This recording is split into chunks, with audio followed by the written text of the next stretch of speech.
पूरी दुनिया में लगभग 6 देश ऐसे हैं जो पूरी तरह से बौद्ध देश हैं। इन सभी में हिंदू देवी देवताओं की पूजा की जाती है।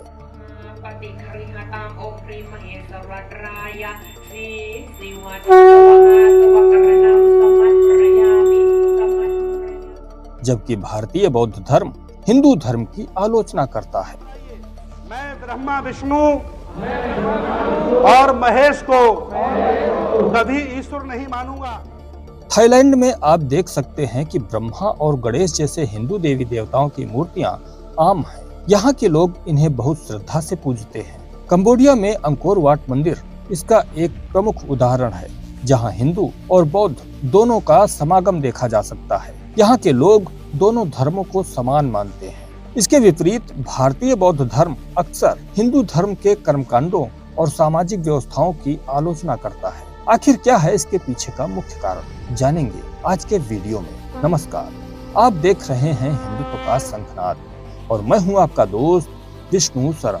दोस्तों, भारतीय सामाजिक व्यवस्था को समझने के लिए हमें इतिहास में थोड़ा और पीछे चलना होगा।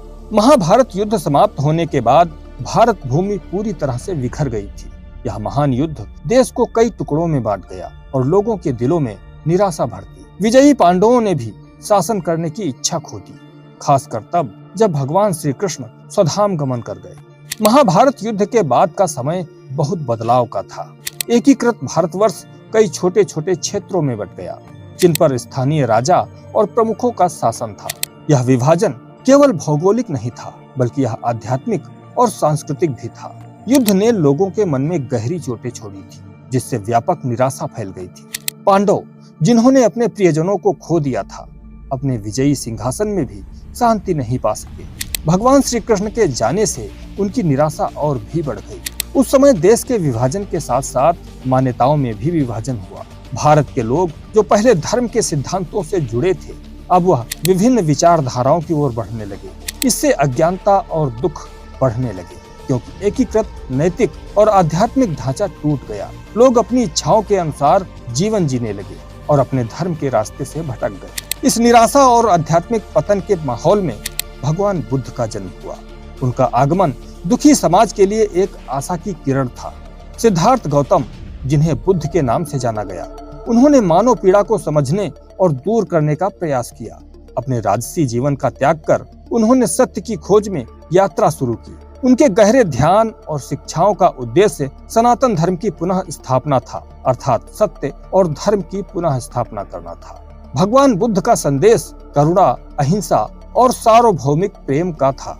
उन्होंने आंतरिक शांति और आत्मज्ञान का महत्व बताया और लोगों को अपने अंदर झांकने की सलाह दी, ताकि वे अपने दुख का मूल कारण जान सकें और ध्यान तथा नैतिक जीवन के माध्यम से उसे दूर कर सकें। उनकी शिक्षाएं लोगों के दिलों को छू गईं और उन्हें उनके बिखरे हुए जीवन से एक सामंजस्यपूर्ण और संतोषजनक जीवन की ओर ले गईं। भगवान बुद्ध के स्पष्ट और सार्वभौमिक संदेश के बावजूद कुछ लोगों ने उनकी शिक्षाओं को गलत समझा या गलत तरीके से प्रस्तुत किया।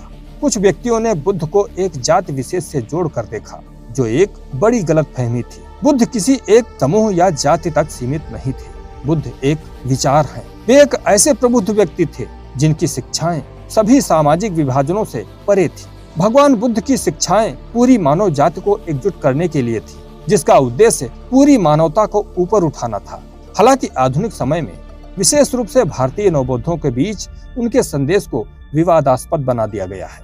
मूल बौद्ध सिद्धांतों जैसे कि 4 आर्य सत्य और अष्टांगिक मार्ग पर ध्यान केंद्रित करने के बजाय इन नवबौद्धों ने अक्सर बुद्ध के नाम का उपयोग विभाजनकारी एजेंडा को आगे बढ़ाने के लिए किया है।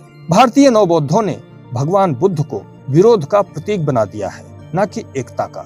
उनकी शिक्षाओं को बढ़ावा देने के बजाय वे आपसी विद्वेष और सामाजिक वैमनस्यता की बात करते हैं। ये ऐसी बातें करते हैं जिससे समाज खंड खंड हो जाए। वे अक्सर हिंदू धर्म के खिलाफ आलोचना और संघर्ष में लिप्त रहते हैं। यह दृष्टिकोण न केवल बुद्ध के संदेश को विकृत करता है, बल्कि समाज में विभाजन पैदा करता है, जिसे बुद्ध ने ठीक करने की कोशिश की थी। साथियों, नवबौद्धों के बीच बुद्ध की मूल शिक्षाओं से दूर होने का मुख्य कारण कार्ल मार्क्स की विचारधारा का प्रभाव है। इन लोगों ने वर्ग संघर्ष और सामाजिक विभाजन पर ध्यान केंद्रित करते हुए बौद्ध धर्म के आध्यात्मिक और नैतिक पहलुओं की उपेक्षा की है। यह प्रवृत्ति उनके वक्तव्यों में स्पष्ट है। जो अक्सर आर्थिक और सामाजिक असमानताओं पर जोर देते हैं, जबकि बौद्ध दर्शन के आध्यात्मिक पहलुओं की उपेक्षा करते हैं। इस प्रवृत्ति को विभिन्न यूट्यूब चैनलों पर देखा जा सकता है, जिन्हें नवबौद्ध चलाते हैं। ये प्लेटफॉर्म अक्सर हिंदू धर्म की आलोचना करते हैं और बुद्ध की शिक्षाओं की मार्क्सवादी व्याख्या को बढ़ावा देते हैं, जो करुणा और एकता के मूल संदेश के बिल्कुल विपरीत है। आत्मज्ञान और आंतरिक शांति की खोज के बजाय ये लोग बौद्ध धर्म का उपयोग सामाजिक और राजनीतिक उथल-पुथल के उपकरण के रूप में करते हैं। बुद्ध की शिक्षाएं करुणा और सार्वभौमिक प्रेम में निहित थी और एक समय में आशा की किरण थी, परंतु कुछ नवबौद्धों ने उनके संदेश की गलत व्याख्या और दुरुपयोग करके बौद्ध धर्म की शिक्षाओं को विकृत कर दिया है। बुद्ध के दर्शन का सच्चा सार इसकी सार्वभौमिकता और आंतरिक परिवर्तन पर जोर देने में निहित है। बुद्ध की विरासत का सम्मान करने के लिए यह महत्वपूर्ण है कि हम विभाजनकारी विचारधाराओं से ऊपर उठें और करुणा, ध्यान तथा नैतिक जीवन के रास्ते को अपनाएं, जैसा कि उन्होंने सिखाया था। तो साथियों, यह जानकारी आपको कैसी लगी हमें कमेंट करके जरूर बताएं। जानकारी पसंद आई हो तो इस वीडियो को लाइक करें और अपने दोस्तों को भी शेयर करें और चैनल को सब्सक्राइब जरूर करें। मिलते हैं आपसे अगले वीडियो में, तब तक के लिए वंदे मातरम। जय श्री राम।